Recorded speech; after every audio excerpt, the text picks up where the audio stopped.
with your hosts, Tyler Phillips and Bruce Troncoso. Welcome back to the Unathletic podcast. So Wednesday afternoon, feeling good. Afternoon. Feeling hot. I think it's snowing outside right now. I think it is, actually. Yeah, took out the trash. It was snowing. It was cold. It was a cold day today. I'm wearing a thin sweatshirt. There was wind, not the wind. But I'm repping my Jazz today, so feeling good even though. Wore an Eagles beanie.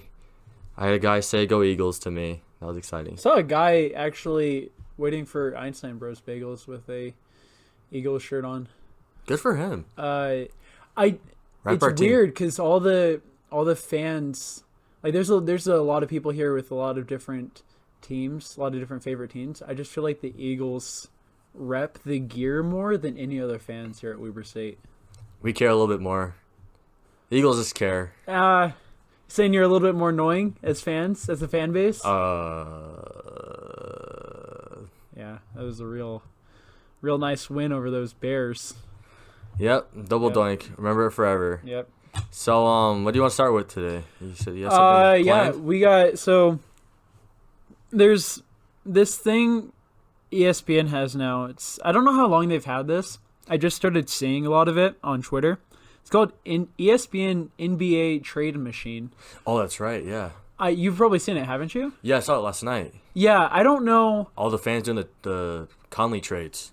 Yeah, everybody's been using it to make their own trades, but I don't know how the algorithm. What algorithm they use? Yeah. I'm guessing it's similar to what NBA 2K uses, but NBA 2K uses their player overall ratings, and then I'm guessing ESPN does something similar, having. They rate the players. Yeah, like they do their own ratings. Well, the thing is, they also have to like factor in contracts and things like that. Right, but I was looking at some of the trades on Twitter today, and a lot of them are borderline stupid. Like, because ESPN will say either the trade is denied or the trade is successful, and everybody gets all cocky when they get a trade that is successful.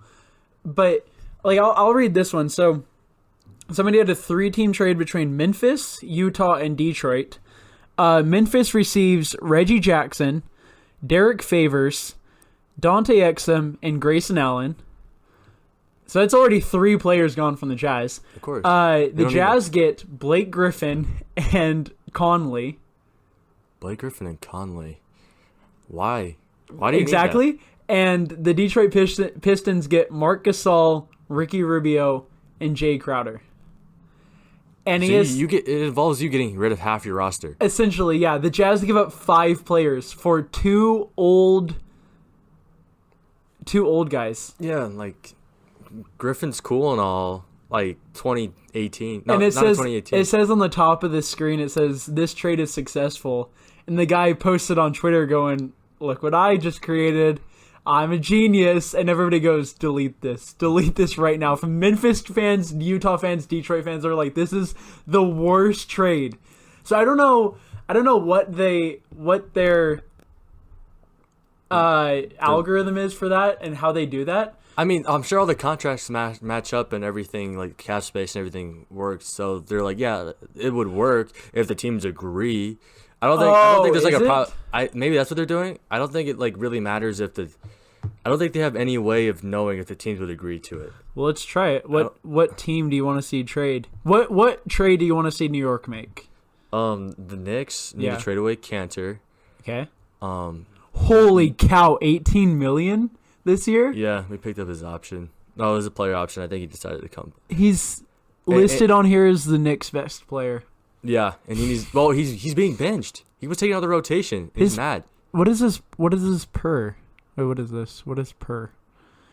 Oh, player efficiency rating. He's at the highest one at 22. He's by far the highest for the Knicks. Yeah, you see what we're playing with? Then Ntilikina gone for sure. Okay, so you want Cantor and Ntilikina. Those 2 guys for sure. Okay. Everyone else, like Hardaway, like I would love to have gone, but his contract is insane. Right. So who would you want to pick up? See, I'm trying to figure out how to work this. I think what you do, I'm not looking at your screen, but put it in. I want these guys gone, and then you request to get other guys for those guys, and then you guys make a trade. Am I wrong? Oh, you're just clicking. It's not working. Wow, this is broken. I don't know how people end up using this. What a fun game. Oh, yeah. Page error, it says. And congratulations, ESPN. Public internet. It says the worldwide leader in sports. Big middle finger to that one. So yeah, I've seen some of those on Conley too. Yeah, there's been some crazy ones. There's a reason that only a select few people get to become GMs of a professional sports team. Mm-hmm. I feel like. Yeah. Even though sometimes people are still questionable as GMs. Yeah. For the Jazz, I personally want Tobias Harris because they need a stretch 4. And he plays for the Clippers right now or no? Detroit. Oh, he's a Detroit guy. Yeah. Oh, he wears a headband. Yeah. Yes. And Donovan Mitchell had a very private conversation with him. Are they friends? I don't know. I have no idea. Wait, no. Donovan Mitchell, every single time I look up any sports player, he's always like either commenting or liking a post. Every single time, like I looked up Todd Gurley's. Did you see? He might be the most active social media player in the league. I'm guessing. But did you see? We'll move on to the Rams and Saints game. Oh, okay. But did you see the Photoshop post by Todd Gurley as a joke? Oh, wait, is it the one with him trading a jersey with the ref? Trading a jersey with the ref. He posted that himself? He posted that himself onto his own Instagram. Wow. There was a creator that made it for him. It's a pretty crappy Photoshop job. No, I saw it a lot. It was hilarious. But I saw tons of retweets. I didn't know he tweeted out himself as well. That's weird. There's actually a Canadian radio show host. His name is Mike Francesca. He thought the photo was real, and he went on a several-minute rant about how the refs shouldn't trade jerseys with players, and how it's a bad look after the game, after giving the game to the Rams, to trade jerseys with the players. He took that very literally. He didn't realize it was a Photoshop. Why didn't no one cut him off? He has his own podcast from his house, but it's $30. I think it's $30 a month. $30 a month to actually listen to it? It's expensive. For his podcast, yeah, it's like $100 for a stupid take. Like, wow, the refs actually traded their jersey. We need to make our podcast $30 a month for people to subscribe. Yeah, because it's only the best here at the Unathletic podcast. No, that means we would have 0 listeners compared to the 2 we have. And we also need money for better mics and or an arm bar so that I can be halfway across the room and still talking to a mic. Okay, well, the Saints game. We'll talk about this, I guess. Saints lose in overtime. I mean, what can we say? Do you think that hasn't already been said? They deserve to win? The Rams deserve to win that game after what happened in the regulation, the pass interference, no call? Theoretically, but they also won the coin toss. That bothers you a lot. Does that bother you a lot? That Drew Brees threw a Brett Favre-esque interception? Yeah. A floater?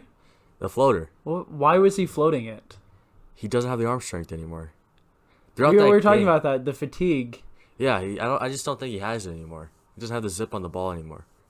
Because, like, I'm watching the Patriots game. At the end, I know these are, like, just he's throwing slant routes, Brady is. But, like, he is throwing the ball pretty hard through like, these tight areas at some points in the game. I'm like, wow, Brady can still throw the ball. I know, but he can throw the ball pretty fast still. Breeze just looks like he can't.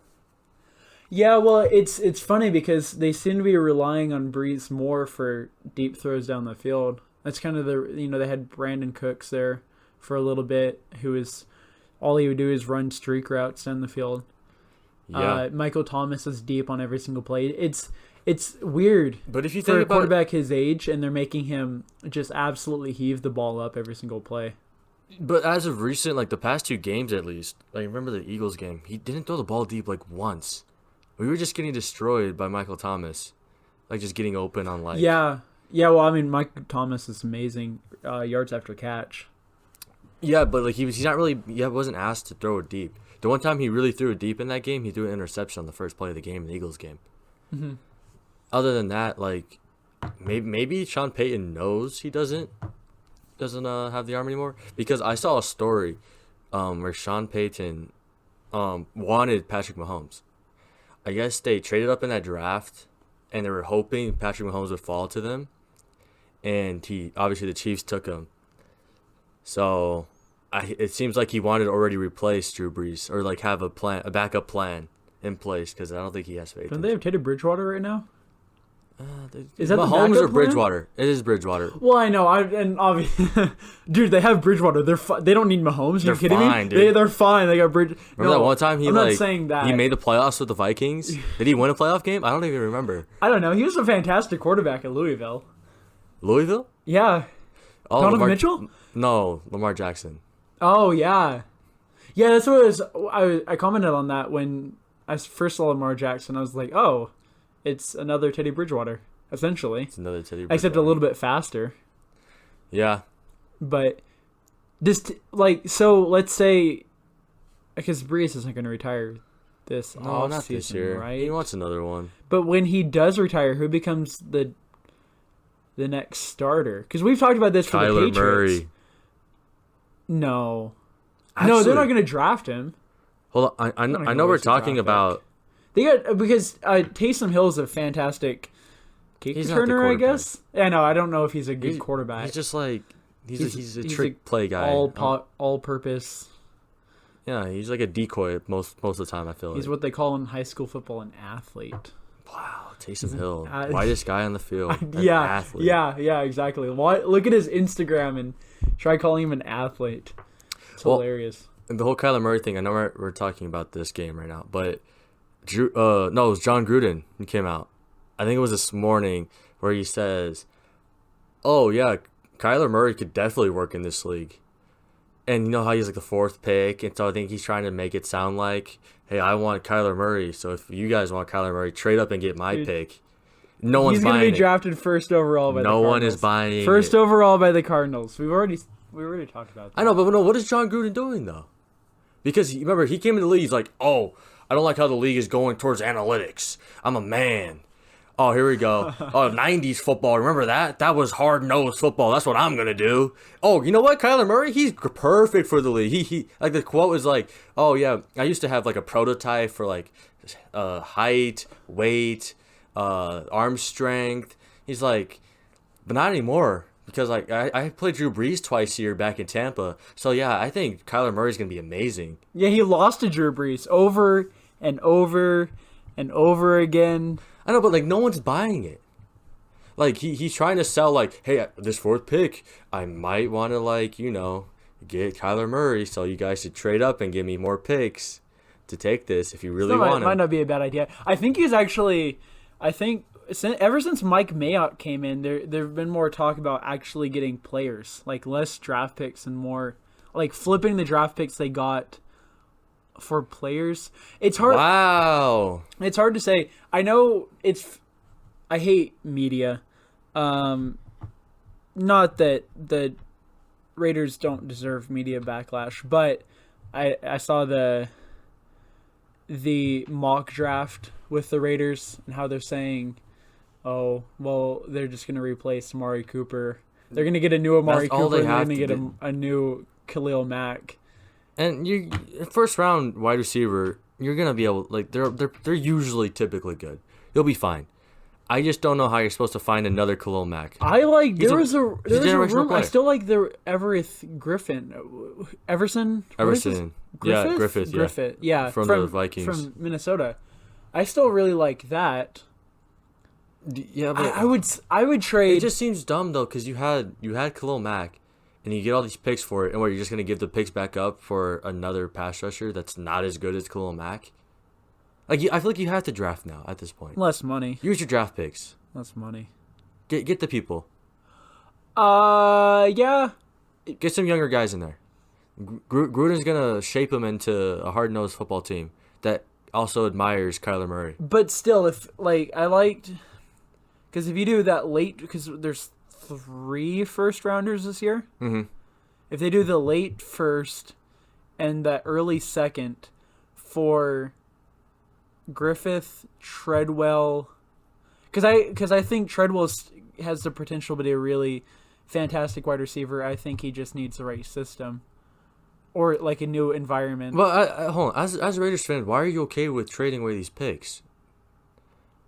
All year I've heard nothing but, hey, we got picks. We got picks. Because you're like flexing out here. I got picks. And then now you're like, yeah, I don't want these picks anymore. Because I like players you got rid of are better than the guys you want. That's the only place I want the picks to go is really like that Treadwell Griffith sort of situation. I didn't say like we had picks, which was nice. Like at least we got some really good picks from those guys. I didn't want Amari Cooper and Khalil Mack to go, obviously. I gave you a lot of crap for Khalil Mack thing, and you're like, hey, but Gruden got 3 first-rounders, The return was amazing for both guys, though. That was fantastic. Yeah, because it's like the hopes of getting a young stud in the draft, and plus now you're Cooper, like, I want Everson Amari Griffin. Cooper wasn't happy in Oakland anyway. No, but Khalil Mack would have been if you just paid him. This is like an old argument, but I don't know. Good for the Bears. Bears had a great year. You know, until he got 0 sacks in the first playoff game. Yeah, but I remember you before the year. Oh, you think the Bears pick's gonna be nice, and then they made the playoffs. Well, suck it. Well, the Bears, their Super Bowl predictions went up from like 300 to 1 to like 30 to 1 for a defensive lineman, and I went, "Oh, I'm making the Super Bowl." Didn't make the Super Bowl. They made the playoffs though, and that means they don't have it's not like that great of a pick anymore. I think people were really hoping this pick was going to be like high up because I remember the Rams wanted him too. And they were like, yeah, we're not trading him to the Rams because the Bears are going to be a way better pick. And we got a way better pick. I mean, yeah. The Rams won the Super Bowl now, yeah, so. Dude, imagine if he was on the Rams. Oh, man. That would have been cool. They wouldn't have gotten Dante Fowler then. What has Dante Fowler done, actually? Nothing. He's irrelevant. That's why the Jaguars are like, please, take him off our hands. He's a waste. He's just a name. I don't even know why he was going to be good, too, but he tore his ACL right before his rookie year. Oh, is that what happened? Yeah. His rookie year is pushed back. He's been still struggling to get back up to speed. I just think that Jacksonville defense last year, like Saxonville, was like a huge thing. And like I think everyone coming from that defense is like deemed, oh, you were great because that defense was the best last year. It's almost like the Legion of Boom thing. On that defense. They're literally... Yeah, they quit. They're a quarterback away. Yeah, they're going to get Nick Foles. They'll be fine. All right. The more I think about it, the more and more that almost makes sense. Uh-huh. Just because I was looking up TJ Yeldon stats and I was like, they could probably survive with TJ Yeldon if they traded Fournette for although if you're the Eagles, you're going to have to give up draft picks. Like that's not a 1-for-1 trade. No. There's no way. You'd have to give up like Nick Foles and a 2nd-round pick for Leonard Fournette. But you know, we're in a position to where we're able to do that. Cuz we have a roster. We just kind of need one running back. All right, so the New Orleans Saints, we don't talk about this. I'm sitting in the Union today and look over at the screen. And they have always Fox News and CNN on, always. Fox News, though, was talking about New Orleans ticket holders sue NFL over the call in the NFC Championship game.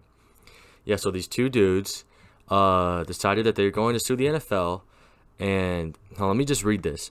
Asking a Louisiana State court judge to order Commissioner Roger Goodell to invoke an obscure rule that could force the final moments of the NFC Championship game to be replayed. And I was like, obscure rule. So there's actually a rule. Let me read that rule. Hold on. According to Rule 17, Section 2, Article 1 of the NFL Rulebook, the league commissioner has the sole authority to investigate and to take appropriate disciplinary and or corrective measures in any club action, non-participant interference, or calamity occurs in an NFL game with the commissioner deems so extraordinary, unfair, or outside the accepted tactics. This is such a mouthful. Encountered in professional football that such action has a major effect on the result of the game. Basically, there's a rule where the commissioner can just kind of come in and say, yeah, that was BS. Let's redo it. Isn't that a weird rule?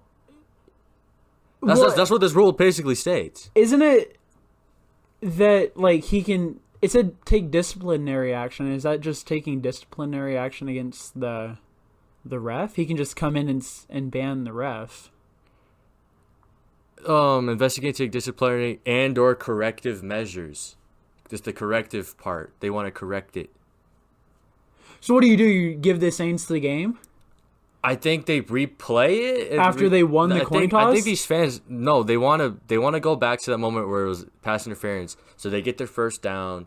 With the Rams only have one timeout, and replay it. Replay from that moment. Yeah. No. It's obviously not going to happen, but I can't believe these people actually put a lawsuit in. This is the problem with the NFL rulebook. There's so Why many. Why does that rule exist? It's vague and there's loopholes. That's a weird rule. Yeah, the NFL seriously just needs to actually read their own rulebook and say, hey, this is going to get us in trouble one day. Let's take this out. But no, they're like, it's worked since the 80s. When has this rule ever has ever been used? Come in. Oh, this is why you didn't answer my phone call. Yeah, I don't answer you when I'm talking. Okay. You know what this woman didn't do this morning? She didn't go to class. Without me. I didn't go to my accounting class today. Oh my god! I can't believe you two. What? Because you wanted to sleep. I got 5 hours instead of 3 hours, so yeah. See. Although accounting when I pass is so college, pointless. I'm gonna laugh at your Accounting's asses. so dumb. Huh? When I pass college, I'm gonna laugh at your asses. Yeah, that's true. Actually, you came here to be successful, and you're not even showing up to classes. Bitch, I have an A. That's pretty successful. Okay, see you at 5. See you later. Jackie. Where do we leave off? Okay, just really fast. I figured out how to get this NBA trade machine working, and I tried Ennis Cantor for LeBron James. Okay. It didn't work. That one did not work. Apparently, the Knicks will be over the luxury tax or something like that. Is LeBron on a big contract? I thought it was league minimum. Last time I heard. Yeah, I think he can opt out of it, like, whenever he wants. Whenever he's sick of the Lakers, he can just go, nah, no more. He's like, guys, I'm going to sit. That's what he's doing right now. He's like, I'm sick of you guys. I'm going to fake an injury. But no, yeah, let's finish up all the NFL stuff. But yeah, if any NBA trades come to mind. All right, okay. Basically, Saints game, Rams may have robbed them. No, the refs robbed the Saints. The Rams played good. Rams had a good game. Rams win. Great field goal at the end of the game. Zerline, what a kick. Refs, who cares at this point? If you're a Saints fan, just get over it. Don't be trying to sue the NFL. Just don't. Yeah, and I know a lot of Rams fans bring up the face mask on Jared Goff. Yeah, that happened. I don't think that was. That was a previous drive. Did that really make that much of a difference? The Rams fans are saying like, oh well, we got a field goal on that drive. It probably would have been a touchdown if we had another a new set of downs.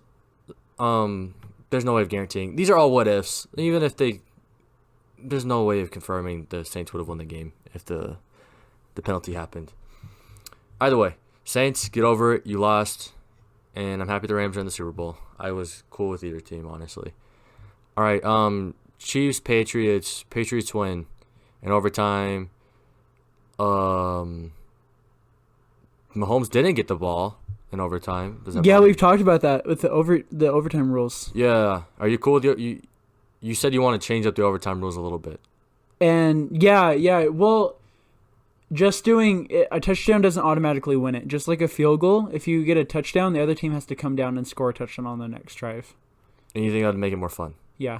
If each team got one opportunity, like at least one opportunity to go down and tie it up. I agree.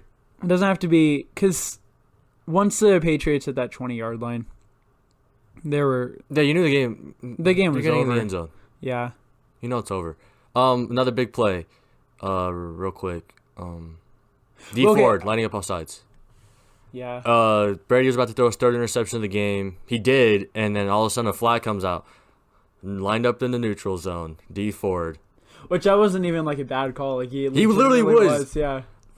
That was questionable. I think Roger Goodell.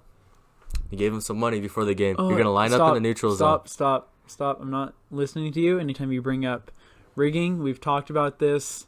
It's called marketing. It's called rigging. Whatever. It could be the Jacksonville Jaguars and the Seattle Seahawks in the Super Bowl. And thank God it's not. And you would have said, oh, well, the NFL wants that, of course. Because look how excited these Seattle Seahawks fans are. And look how excited Blake Bortles would have been crying after the AFC game. And you would have been, of course the NFL wanted that one. Okay, of course. After the game, after the Chiefs game, no matter what would have happened, was, you would have said rigged for them, obviously. Brady was so elated, had so much happiness taking over his body. I've never seen that, in a long time. Because in years. They won in overtime. It wasn't like I've never seen Brady get excited over winning a championship. I knew we were gonna win for the last 3 minutes of the game. It's already sunk in. It was all of a sudden. Yeah, but every single time he wins an AFC championship game, it's I'm expected to do that. The end. Cool, we got business done. Next game. I don't believe this that. one was He always has a smile on his face. Yeah, but he was jumping up and down, and he was his voice is getting higher. The dude was really excited. Because he always wins it at home, but this time he got to win it. He's woo, woo, and it's wow, Brady, haven't seen that in a very long time. I don't read too much into that. Basically, what I'm seeing is that he's gonna go and probably beat the Rams. Because to get the 6th ring, probably, and he's going to retire. He's going to pull a Peyton Manning and be like, yeah, I'm retiring, guys. So if he doesn't retire, it's proof that the NFL isn't rigged? No. If he doesn't retire, that means Goodell gave him an extra, some more money to play some more years to keep the Patriots relevant. Because I think as soon as he leaves the Patriots or not, no one's going to care for the Patriots. Can you agree with me on that? Do you think the Patriots fall off once he's gone? If Belichick stays, they won't. I personally think Belichick's leaving whenever Brady does.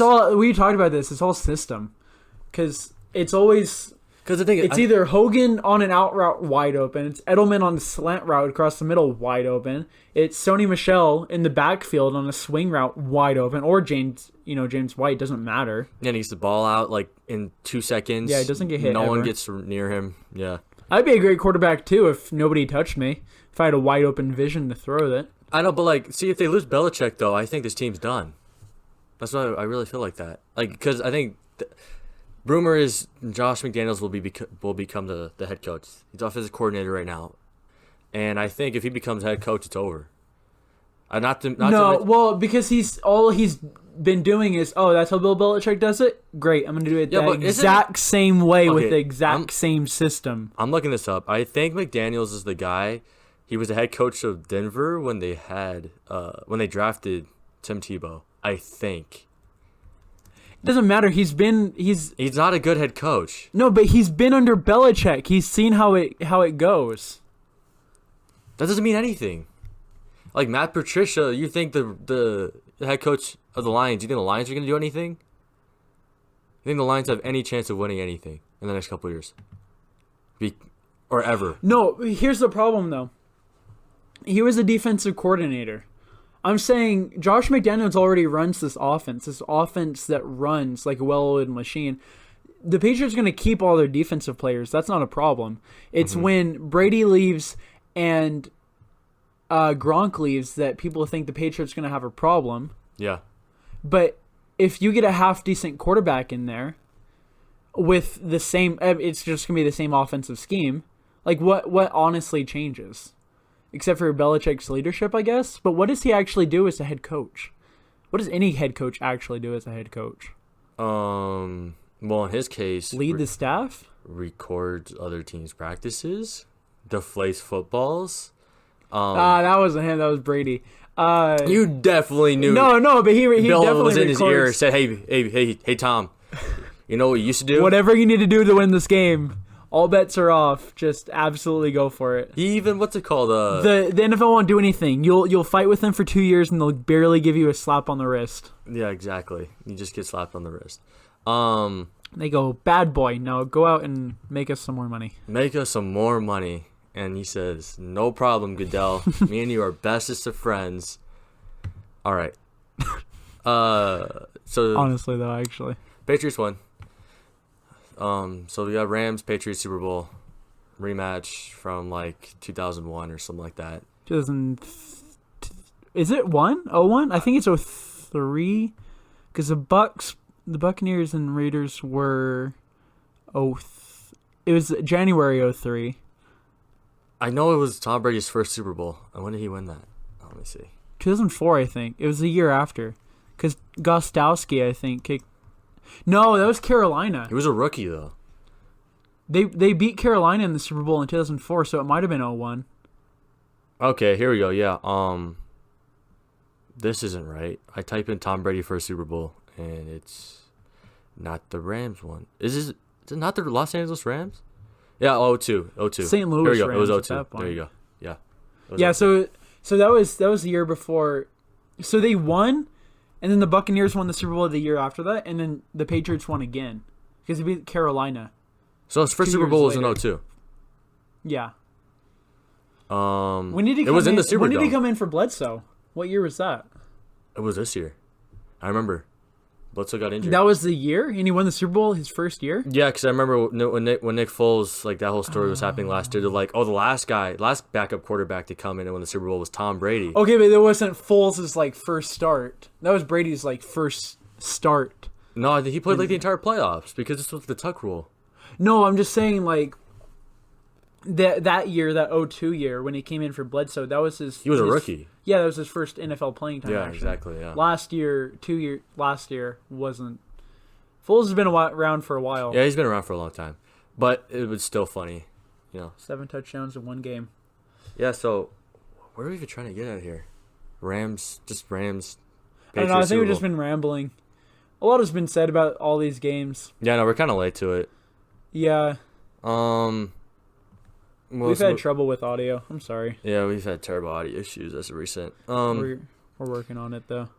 So, want to talk about your Buffalo Sabres? That weird story, real quick. Right. Yeah, the weird Buffalo stuff. So, last year, the Buffalo Sabres were the worst team in NHL. They had the least amount of points. And usually, that's not great for a locker room. Doesn't matter what kind of guys you have in there. Losing's never fun for a locker room. However, two guys in particular, Robin Lehner and Ryan O'Reilly. So Robin Lehner comes out last year. He's basically a rage monster on the ice. He's throwing his stick at other players and his own players and leaving the game, and basically, and he in interviews he's very open with it. He's going, I have anger issues, I have depression, and he over this last offseason he admitted to almost committing suicide several times over the season, which is terrible. And he was diagnosed over the offseason. He had a couple of different things, but I'm trying to remember exactly what he was diagnosed with. So wasn't basically he's bipolar. Diagnosed with bipolar disease. So anyway, it's a lot of things that he can't control. That's a lot of obviously it's more genetic, I think, with the bipolar and stuff like that. I have no idea. But it's all science. It's not his fault. But it was interesting because he talked about a lot about Buffalo and not wanting to be in Buffalo, and I'm sure a lot of people thought he meant the Sabres. He just doesn't want to be within the Sabres organization. But this last offseason he was released, and he signed with the Islanders this last summer, and now he's one of the best goaltenders in the league right now. He's a Vezina candidate, and he's basically said ever since he's been in New York, his mental health is a lot better. He feels a lot better. Obviously, he has a therapist now, so that's part of it. But he's admitted to being a lot better. Where it starts to get weird is with Ryan O'Reilly, because Ryan O'Reilly also admitted, the captain of the Sabres last year, admitted to having depression himself. admitted to basically losing the love of the game in hockey. And, obviously he was part of the reason they brought the locker room was so down, so depressed that entire season. But he talked a lot about Buffalo and not wanting to be in Buffalo. So, and a lot of people just thought it was just the losing, the losing's getting to him. That's the reason he's so mad and he's so depressed. So they trade him to St. Louis over the offseason. And this year with St. Louis is one of the worst teams in the NHL. But in talking to Ryan O'Reilly, he seems to have his love for the game back. He seems to be a lot better mentally. He seems to just be happier. So part of that Ryan O'Reilly deal, going back to the Sabres, is a guy named Patrick Berglund, seasoned veteran, not a great contract, but decent third-line winger. And Buffalo is really excited to get him for the couple of years left on his contract. And he went to Buffalo and he hadn't been playing well. He'd been playing absolute garbage. He'd been put down to the fourth line. He'd been healthy scratched a lot of games. And started not showing up to practices. And then a couple of weeks, I think it's been almost a month ago, just completely stopped showing up to games and he missed the plane. Went completely AWOL, didn't show up to the plane to go onto the road trip. And when they called him, they found out that he was in Sweden. He'd completely left the country, completely skipped town in Buffalo. He'd packed up all his things and left. So Buffalo got to cut his entire contract. Basically, he had $12 million left on his contract, basically lit it all on fire. They were able to cut the contract, which I'm sure Buffalo is fine with. It's kind of a bad contract anyway, but it's just interesting. That Buffalo is a place where you go and get depressed and start hating the game of hockey. And, obviously Buffalo doesn't have that's not where all of the depressed hockey players are, but it seems to be where the biggest concentration is. And you see it with the Bills, too. You had the guy who left at halftime from the locker room. Buffalo's just... You've had coaches that have skipped town from the Bills. It's just weird. And I know, the public perception around Buffalo is, it's kind of a depressing city, kind of a... Yeah, no one wants to go to Buffalo, let's be for real. No one wants to go there. And we've talked about this too, though, where Ryan O'Reilly, Robin Lehner, and both of those guys are from Canada, and Patrick Berglund is from Sweden. So all cold, dark places. Yeah, so it's not, they can't really blame the weather on that then. And on how they're feeling. It's not necessarily weather. Winnipeg as well has the most American players on a roster in the NHL, and Winnipeg is a cold, dark, very, very small Canadian city, and all of the Americans just express absolute gratitude towards Winnipeg. They love Winnipeg. A lot of them signed long-term contracts there. They say there's no place they'd rather be. And obviously winning has a part of that, I feel like, because Winnipeg's been winning for the last 3-4, well, yeah, ever since they got Laine. Yeah, winning's a big deal, but it's the one dude who went to St. Louis who's not winning. He's still not winning, and he's a lot happier. He seems happier. It's just weird. I think maybe it just comes down to probably management or ownership. I don't even know. Yeah, because we talked about it's one owner, the Pegulas, who own the Bills and the Sabres and basically all the other Buffalo sports franchises around there. So I don't really want to put it on them, but yeah, it's just weird. There's a ton of it seems to be all those teams. I'll use NHL as an example, but Edmonton, Buffalo, sometimes Toronto, older Toronto, always seem to have the locker room problems. Montreal is another one, always seem to have locker room cancers, and always seem to have guys who are bad for that locker room. And while other teams, and then they get traded to some teams like San Jose, for example, with Evander Kane. Evander Kane was in Buffalo, hated it there. That's another thing. I hate Evander Kane. Right. Well, yeah, as Vegas fans, we all hate him. But and going back to Berglund, he was interviewed by a Swedish news company a week ago, and they asked, why'd you leave? And he said, well, my mental health wasn't great. But this was the first time where he actually cited the city of Buffalo as being one of the problems. He said he was happy in the city of St. Louis, but he wasn't happy in the city of Buffalo. He said it was nothing to do with the fans.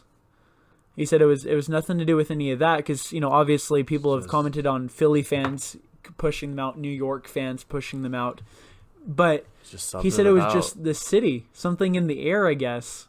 And Evander Kane even, he was like, Evander Kane is a very... Well, he's winning now. He's a very big city guy. He owns a huge mansion in Vegas. Wow. Yeah, no, he's not going to the Golden Knights. But he owns a huge city. He owns a huge house in Vegas.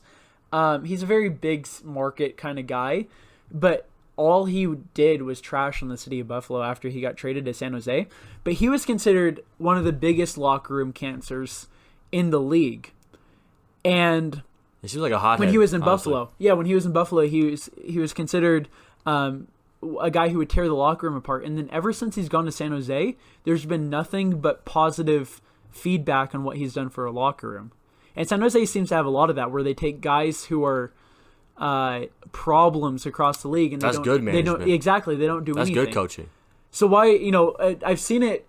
There's a podcast I really like to listen to called the Steve Dangle podcast, where they always talk about why never you, why is it always there a problem with you and not with anybody else? Why can't you fix them?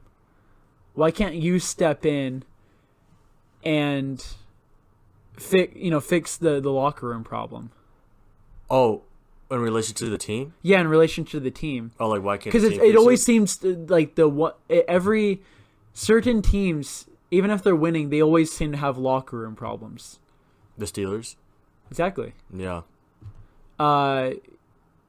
Toronto a few years ago, guys like I think Cody Franson was a problem for them.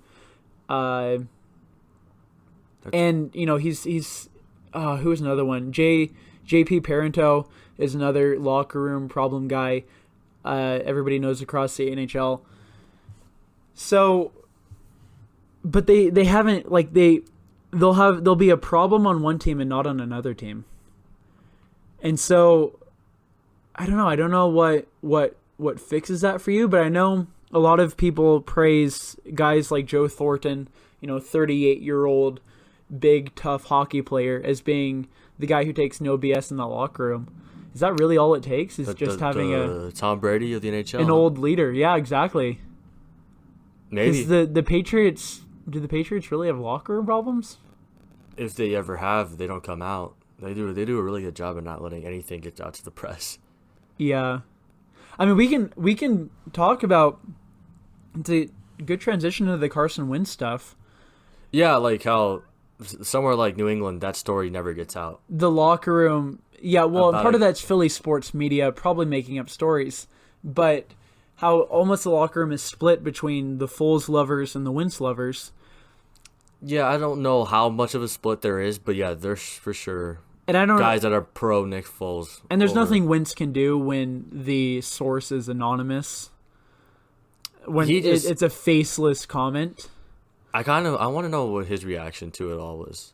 I'm glad he didn't answer to it, and he just let all his teammates talk about it. But as a young quarterback, you worry about that because he doesn't know how to.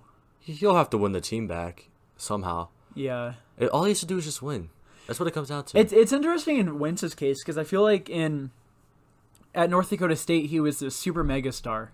He was obviously heads and shoulders above everybody else on that team, and he was the guy. If you didn't want to listen to Wentz, you could leave the locker room. And now he's in an NFL locker room where, there's several players on that team that are better than Wentz. I wouldn't say he's necessarily the Eagles' best player. I mean, he was going to be MVP 2 years ago. Exactly. I mean, last season. Yeah. And if you recall, during that time, even LeBron James came out and said his favorite NFL player at that moment was Carson Wentz. Carson Wentz was a star. Yeah. He was like the Mahomes. Like Mahomes has had a better year than obviously Carson than that 1 year. Like Mahomes is better. But he was essentially Mahomes before Mahomes. I'm sure there's a little bit of a worry, especially amongst young players, who were saying, well, what if he gets hurt again? Where are we going to be then if we trade away Foles and he gets hurt again? I just feel and like... I'm sure older players are, smart enough to know, hey, let's just, stick with this guy, support him through any injuries he may or may not have. I feel like he just... This year he came in and it was so much pressure. Because you just, your backup quarterback just won the Super Bowl. And he's on the bench. He's right behind you. He played well to begin the season. Foles did, sort of.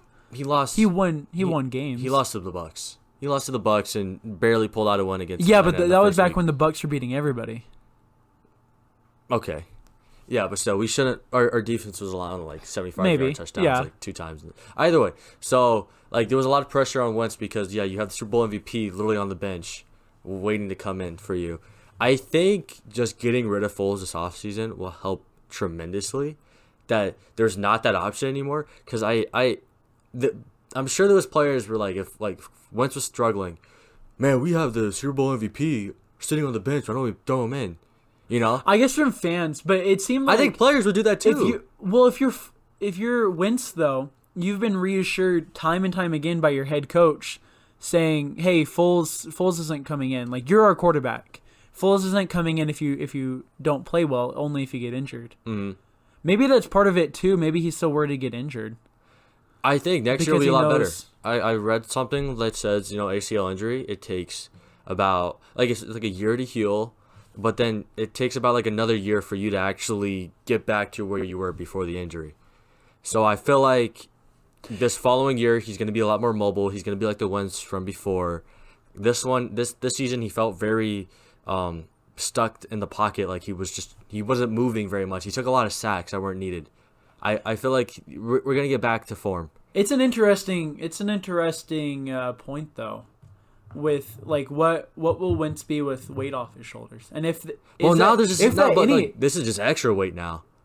Is it does that actually make a difference? I wonder. It's you can't get inside Wentz's head. You think about it. If you were thrown into a football game and you were told, man, you're great, you're amazing, and then you get injured, and then your backup wins the Super Bowl. Exactly. When everyone thought your team was gonna be garbage, and then your injury goes across into next season.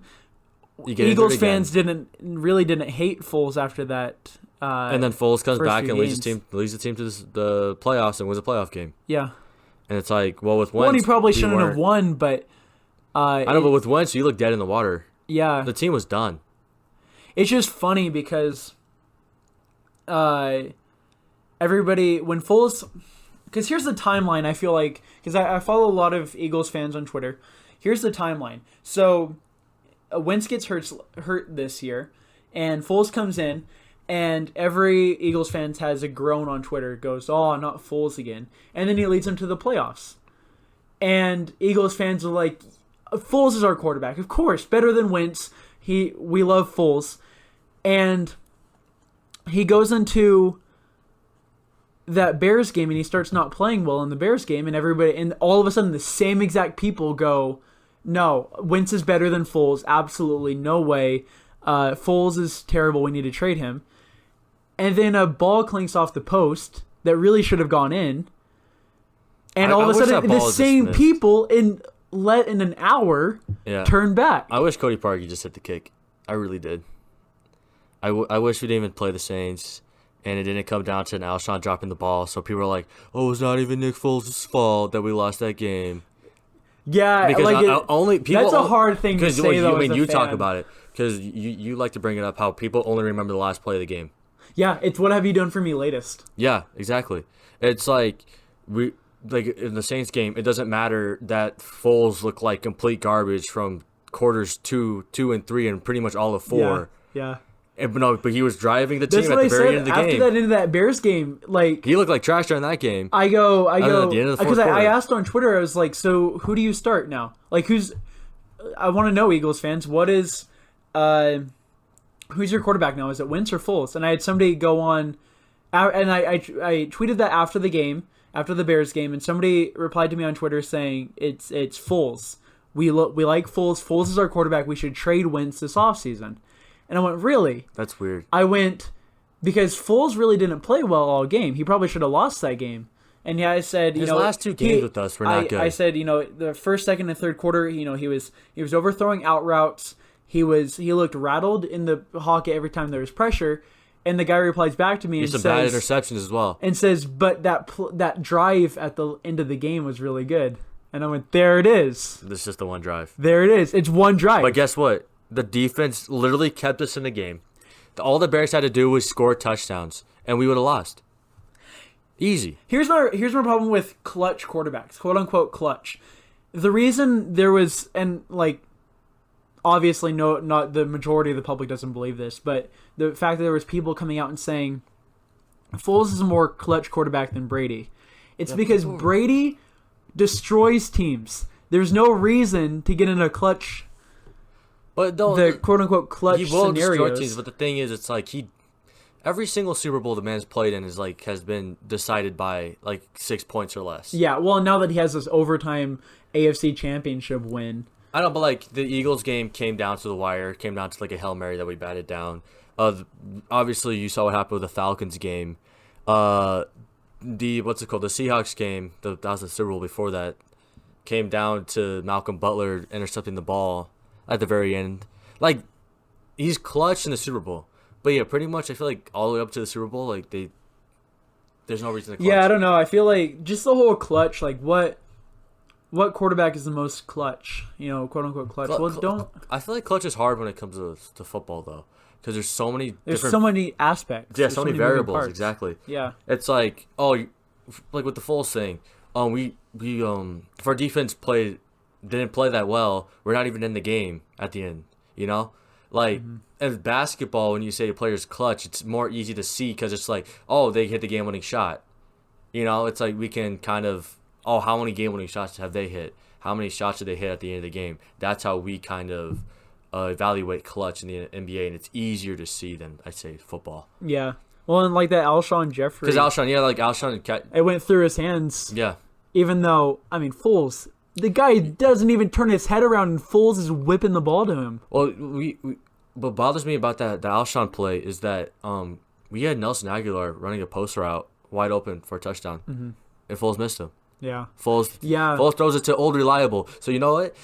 People claiming in this Carson Wentz interview article saying he plays favorites, kind of I think trying to get at that he throws to Zach Ertz a lot.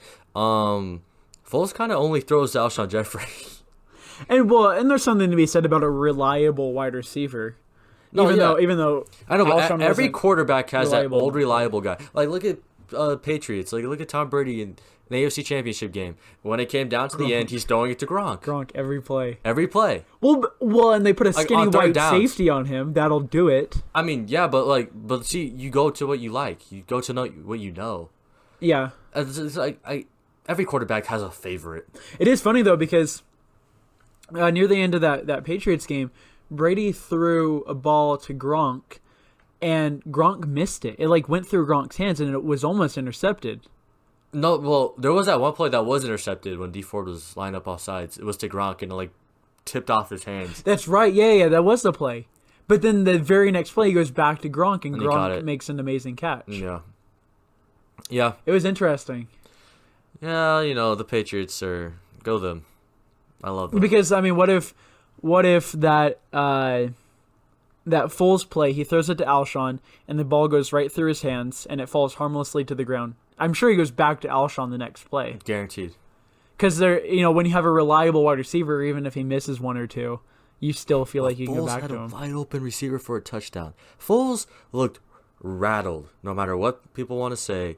The dude, like you said, he's throwing the ball super early before the guy even turns his head. Yeah. Because he felt pressure, but the thing was there was really no pressure coming. Feels like me and Madden sometimes when I'm playing on all Madden, and there's a defensive tackle in the back. You start feeling it. Like the button doesn't even light up yet, and you're just pressing the button, waiting for your guy to turn his head around. That was Foles. So people he's so clutch. Yeah, he didn't look that great during that Saints game. He came out of the gate real good, and that's kind of it. Just funny. He's a He's a 6'6" quarterback in a league where you can't touch quarterbacks.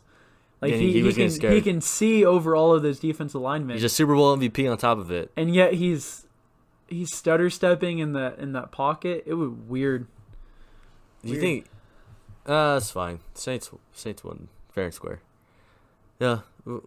It's probably best because if Foles, let's say he wins that game and Foles like ends up making the Super Bowl somehow, I think then trading away Carson Wentz is a real thing. I think it would have taken him going to the Super Bowl again, not even winning, just going, for the Eagles to be like, I'm trading away Carson Wentz. Probably. I think they're happy that Foles didn't win. Probably, yeah. Because I think they would rather trade Foles away than Wentz. Yeah, just because Wentz is younger. Yeah, Wentz is younger, and honestly, like, if Foles made another Super Bowl, is he gonna make another one? Like, let's be for real. Who knows? Yeah, I want to see. I mean, I'll be interesting. I'm not a Foles hater at all. I want to see neither. him. I obviously love him. Want to see Super Bowl. Yeah, exactly. I want to see him play well. And I do want to see him, whether he's in Miami, whether he's in Jacksonville, Cincinnati. I think Jacksonville. Cincinnati, wherever he goes. I want to see what he can do for a full season. I hope he stays healthy. And he's never played a full 16-game season. So people want to games. say that Carson Wentz gets injured too much. Your boy Foles has never played a full 16-game season. I want to see him go 16-0 with the Jacksonville Jaguars and win a Super Bowl against the Patriots with Tom Brady, who's definitely still playing. Wow. It would be an AFC Championship game. Calling it right now. This is our way too early predictions. Are we doing way too early predictions after the Super Bowl? Yeah, we should do that. For sure. I actually hate Last year, my early prediction was Garoppolo, and then that didn't turn out very well. Did you really? I did. You predicted? Okay. I predicted 49ers. There's one thing to predict Garoppolo. There's another thing to predict the 49ers. I predicted the 49ers. I don't know why. I felt hot. Because I was like, okay, the team with the losing record, because the Eagles were like garbage the year prior we won. And I was like, we weren't even in the playoff Yeah, but they had a good roster. I thought Garoppolo was a game changer. Maybe he will be. We'll see. They're going to get Antonio Brown, and Garoppolo is going to love him, and we'll see. Is it... I'm going to be careful when I say this, but it's not fair to say. But is it fair to say that this year's Raiders remind you somewhat of the year before the Super Bowl Eagles? Not at all. Where they have... We didn't have the fourth pick in the draft. Big names... But they couldn't really put it together one year. We had a rookie come out the next. No, you're stretching. You just want your team to do something next year. Maybe. We didn't have all the draft picks your team has. Maybe. We didn't have the fourth pick in the draft. Goodell wants Gruden in the... We did have a second-year coach, though. It was a second year with us when we won. So maybe Gruden... That's what I'm saying, though. Like, there's... Gruden doesn't even have a stadium to play in right now. So, you're London Raiders. It's not happening. They're not making the Super Bowl. I don't care where they are geographically. No way. Well... They're in the division with Mahomes, dude. No. They have big names. Like... They don't have good players, but they have big names. I know, Jared Cook, Pro Bowler. I feel like that was the Eagles, where they were like, well, they're not. But the year before the Super Bowl, a lot of the feeling around the Eagles is like, well, they're big names, but they're not really good players on that team. We had a good offensive line, and that's what the Raiders have a fantastic offensive line. But off season we got LeGarrette Blount because we had a real running back at the point. Okay, stop. Already stopped there. And then we signed Alshon Jeffrey. What's the difference between LeGarrette Blount and Marshawn Lynch? Tell me honestly. No. LeGarrette Blount, because halfway through the year, we ended up trading for Jay Ajayi, remember? So we had Jay Ajayi and LeGarrette Blount, which two starting running backs on one team. That team, awesome. I love that. When I saw that we traded for Jay Ajayi, I was like, how? What are the Dolphins doing? Raiders are going to Le'Veon Bell and Marshawn Lynch. And Marshawn Lynch is going to play fullback. Marshawn Lynch. I don't know the ages of these guys. I feel like Marshawn is definitely older than LeGarrette Blount. Yeah, please don't get Le'Veon Bell and don't get Antonio Brown. Raiders have no chance. Let's put it that way. Maybe when they get to Vegas. When they get to Vegas, they'll have a chance because they'll start trying a little bit harder. All right, one last thing. We're gonna move on. Just quickly, Carmelo Anthony. Anything you want to say about this cancer? God, please don't go to the Jazz. Jazz. Don't go to any team I care about. If the Jazz offer you a contract, don't take it. Please. I got an alert today from Bleacher Report saying that Vegas says the best odds of him is going to the Lakers. Which, yes, please put him on the Lakers. The meme team is even that's even all bigger. it is. Why don't they have Nick Young? Why isn't he on that team? He already did a Lakers thing, and then he got... The Lakers don't like him anymore for whatever reason. What happened to Nick Young? If you're going to go meme team, you better go all the way. There's no better NBA meme than Nick Young. Lance Stephenson's a pretty good one. No, Lance Stephenson's an excellent one, but he's no Nick Young. No, that's not true. Lance blew in... What's his name? LeBron's ears and stuff. Walking away from the rimmed out three. So if your team gets Carmelo Anthony, I'm very sorry. You're not going to win anything. All right. Yeah, well, the Rockets didn't win without him either. They lost their... Yeah, but James Harden, is it a coincidence that he went off after Melo was gone? Nope. Not a coincidence. Is it a coincidence that the Thunder are in the top 3 in the Western Conference now? Nope. Yeah. Here's the funny thing though with Carmelo. We've talked about this. He would be a fantastic option if you could put him as a role player, like an 8th man. But he wants to be a starter. He wants to be a scorer. He wants to be the guy. He thinks he's still an all-star, and he's just not. Carmelo is fantastic coming off the bench. He is not a big minute guy. All he had to do is he needs to accept his role, and any team could use him if he just accepts his role. Yeah. Yeah. I would take him if he would sit quietly. He'd be a great bench if he would sit quietly behind Joe Ingles, I would love that. Yeah, he won't do that though. No, he's going to be a starter. And Joe Ingles would tell him every day. I'm the starting small forward above Carmelo freaking Anthony. Yeah. I'm white and fat and balding. Yeah, Carmelo wouldn't get along with anybody. Let's be for real. Okay. He might get along with the Lakers though. He might fit in just fine with. He loves LeBron. Him and LeBron are best friends, but he's best friends with Chris Paul, and that didn't work out. I just don't know. I don't think there's any place for Melo. Melo's just... He's just retired. He has a huge mansion in New York. He has a sad soul. He has a huge gym in New York. Just go there. You've made tons of money, dude. Play pickup games for the rest of your life on your... Don't even play football. Beautiful indoor court. Don't even play anymore. Just get fat. Just start eating Chick-fil-A every day. That'd be hilarious. Hoodie Mello and a Chick-fil-A. Hoodie Mello and a Chick-fil-A. I would take a picture with them. Yeah, I think everyone would. Okay, with that being said, we're gonna end it right there. I think it's over. Hoodie Mello at Chick-fil-A. Fat I want Mello. I want that to be the lasting impression from this podcast. And then and then a couple of years afterwards, he's gonna do Weight Watchers. Is that our clickbait title? Hoodie Mello at Chick-fil-A exposed. Oh it's the last thing we do. We can't put it. Oh wait, no. Don't listen to what I just said. That's we don't do clickbait. We not at all. In the podcast. Podcast right now. No. Can we at least tell them? We gotta subscribe. Oh, do they? Subscribe. Be reminded of that? Download. Listen. Rate. Like. Comment. Yeah, please be nice to us. We're trying. We're trying real hard. Our audio doesn't work sometimes. Yeah, we're gonna try to. We'll do another one at some point. Yeah, and we'll let us know if you want us to do 2 days a week, 1 day a week, and let us know if this is too long or too short. Yeah, we'll figure it out. Yeah. Any suggestions? Let us know. All right. See ya. Peace.